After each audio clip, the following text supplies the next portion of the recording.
we live in where music is so sedated and seductive for young folks, I think you bring something better to the table. So how do you feel that you enlighten youth through what you do? I think I show a group of people that there's something else out there. You know what I'm saying? Like, I don't know that for sure, because I can't touch and know exactly what my fans are doing. I just go off the feedback that I get from a caller calling in a radio station, or somebody leaving me a message on MySpace, or somebody, just shooting me a little email or something like that. So I just take that as like a cross-section, you know what I'm saying, of the people of my audience. And you get a lot of people who just be like, yo, I didn't know about that. I didn't know black people skateboarded. You know what I'm saying? It's like, what else do black people do now? Right. It kind of takes that off of it, and you look at some of the statistics in this country where there's only so many millions of people, black people with college degrees, and so many just what I think is like 2 or 3 Nobel Prize winners or something like that. You know what I'm saying? You can, and people just think that, oh, we can't do that.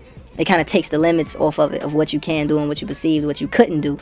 And now you see that, people like, okay, yeah, I can rock with that. And even to the point with MCs who feel like that they can't make it and they can't get on unless they talking about something negative, because they see that's what it is. Every time you turn around, it's either something negative or something just not really cerebral. You know what I'm saying? Where it not really thought. There's no thought behind it. It's just out there, just a bunch of filler.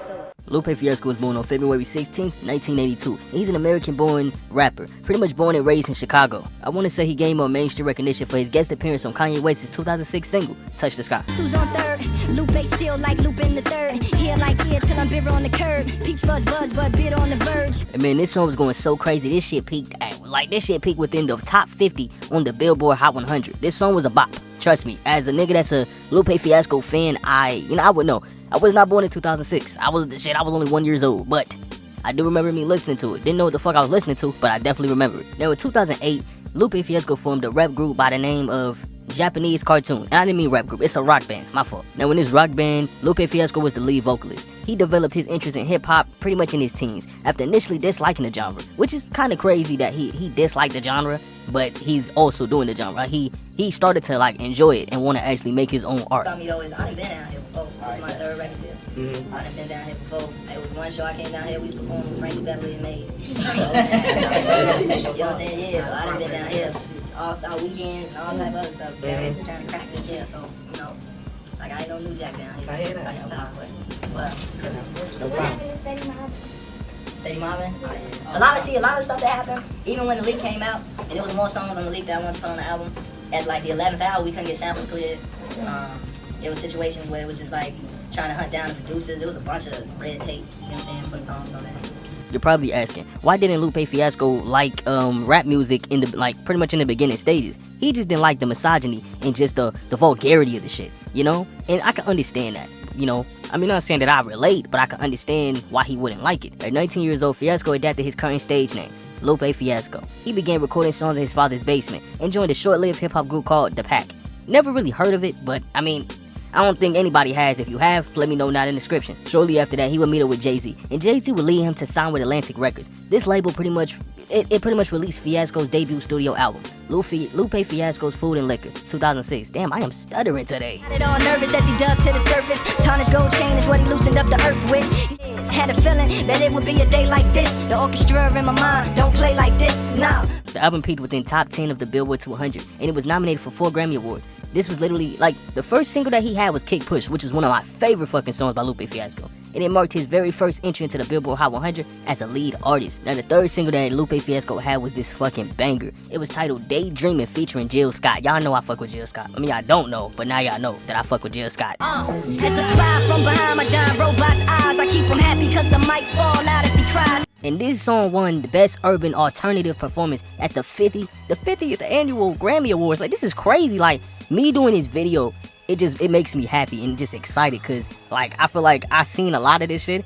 You know what I'm saying? And I'm just like a big fan of Lupe Fiasco. This nigga just so underrated in my opinion. His 2nd album was titled The Cool. When I tell you, I promise I'm not trying to glaze Lupe Fiasco, but everything on that Cool album, I'm gonna put some songs, just like little snippets. But other than that, I recommend y'all go check it out, like, for y'allself. If y'all have never heard of this artist, y'all never gave him a chance, y'all never ever listened to him, y'all need to go check that album out. He said, I write what I see, right to make it right, don't like what I be. I'd like to make it like the sights on TV, quite the great life, so nice and easy.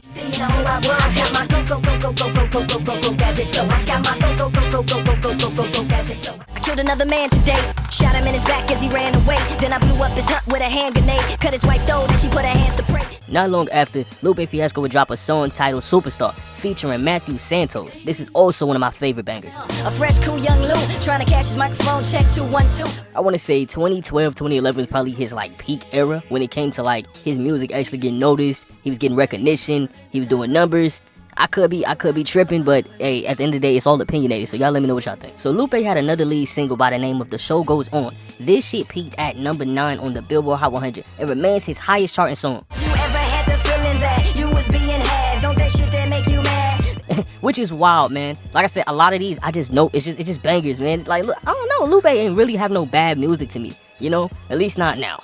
You know, I'm not really listening to Lupe's new stuff. I might have to actually give it a chance, you know, and just listen to his new music, because I didn't even know bro was still dropping new shit. In 2012, Lupe dropped the album by the name of Food and Liquor, The Great American Rap Album Part 1. Not gonna lie, this was also tough. I'm not trying to glaze in this video, but I gotta be honest, because I'm just a Lupe fan, and I've heard all of the tracks. This shit was a banger. Say peace to Pine Ridge, shame and all the damage that the white man wine did. No, the album debuted within the top 5 of the Billboard 200. Not really, I mean, I ain't gonna say it didn't do too well. I don't know, I'm not a logistics type of nigga, you know what I'm saying? But his 5th album was Tetsu and Youth. That dropped in 2015, and I ain't gonna lie, this served as like, this was literally this nigga's final release with Atlantic Records. Like, you know what I'm saying? This is his last fucking release. He then founded his own record label, First and 15th Entertainment. He would make his own independent label, and he released albums like Draga's Light and Draga's Wave. The first one came out in 2017, and Draga's Wave came out in 2018. I'm trying not to get these names wrong. I'm not good with names. You know, I ain't gonna lie, I haven't listened to any of these albums. Alright, Drill Music in Zion 2022, and here we are with Samurai, which came out in 2024. But as we continue to go deeper and deeper, let's go ahead and talk about Lupe Fiasco's life a little bit more. Lupe Fiasco would quote, "I grew up in the hood around prostitutes, drug dealers, killers, and gangbangers. On the doorknob outside of our apartment, there was blood from some guy who got shot. But inside, there was literally National Geographic magazines and encyclopedias and little library bookshelf situation. And we didn't have cable, so we didn't have the luxury of having our brains washed by MTV. We watched public television, cooking shows, and, you know, stuff like that." So yeah, I pretty much agree with that sentiment, you know, as me, you know. At one point, I never had cable, you know. I did at one point, but before that, I never had cable. It was always grab a VHS tape and just put it in, you know what I'm saying? And just watch Fat Albert. By the way, good show, you know what I'm saying? Good show. I think it was the Bill Cosby one I watched. But yeah, man, that was always like something for me, you know?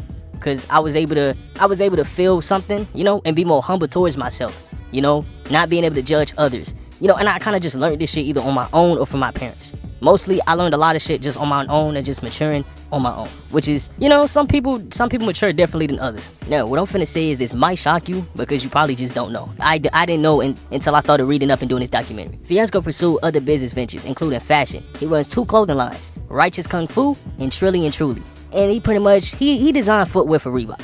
You know, haven't worn Reeboks in a while, but he did that. He is involved with charitable endeavors, including the Summit Expedition, and in 2010, he recorded a benefit single for victims of the 2010 Haiti earthquake. Emergencies among us, life is in a crisis, tragedies upon us. In 2025, he joined Johns Hopkins University as a distinguished visiting professor for the school's Bachelor of Music degree program. Fiasco is also noted for anti-establishment views, which he expressed in his interviews and his music. But hey man, I wouldn't say this is a full documentary, but more so me wanting to give, you know, one of the greatest, most slept on artists of all time, just some acknowledgement. But this vid has come to an end, and I like to say I appreciate you guys for watching the vid. And if there's any other artists that you probably want me to discuss, just let me know down in the comments. And with all that said, peace. It's just, you know, recognizing, taking everything serious, you know what I'm saying? Not really putting an age limit or any type of limitation on yourself, you know, as opposed to saying I'm gonna do that later. It's like, why don't you do it now, you know? And I think me and my friends, while we were in high school, we decided to take music serious. I kind of like just accept it. Like, yeah, you hate me. Like half the world hates me. Yeah. You know, there people come up with the wildest excuses to say that I'm ineligible, or I'm whack, or I'm this, and it will have nothing to do with anything. I've had people, they couldn't find anything wrong with the show, so they had to go to my shoes. You know, and there's people who couldn't find anything wrong with the song, so they had to talk about my hair. You know, it's people, it's just like, and then once you accept that for what it is, that people, there's a certain amount of people that are always going to be like that, no matter what you do. And if I look back through my history, it really had to turn around and was like, you've always been the black sheep. You've always been the outcast. Since high school, you had dudes who just wanted to fight you because they didn't like the way you wore your glasses and they wanted to fight you. You know, me and Bishop G, my man, we first met because he wanted to fight me. Walked into class, yo, who are you? Nigga, who are you?